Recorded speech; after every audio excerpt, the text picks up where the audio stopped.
எங்க பையனை எங்க வச்சிருக்கீங்க? சொல்லுங்க, எங்க வச்சிருக்கீங்க? இப்ப மட்டும் அவன் வெளியே வரல, அப்புறம் நடக்கிறதே வேற.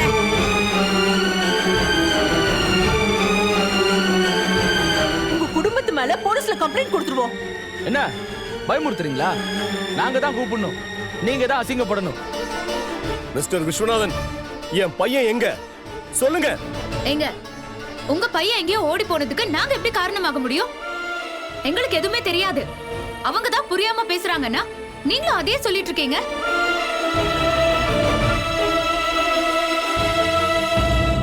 நீங்க கட்டாயப்படுத்தி கல்யாணம் பண்ணி வைக்கிறது பிடிக்காம அவன் எங்கேயாவது ஓடி போயிருப்பான். அதுக்கு இங்க வந்து கேட்டுட்டு இருப்பீங்களா?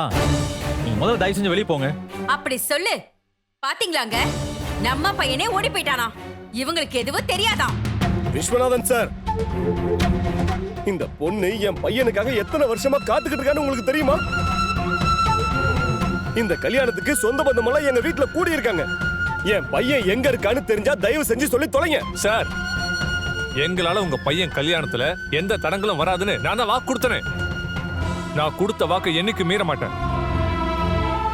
என் ஃபேமிலியில இருக்கிற எல்லாரும் இங்கதான் இருக்கோம். அப்படி இருக்கும்போது நான் எப்படிங்க உங்க பையனை கடத்த முடியும்?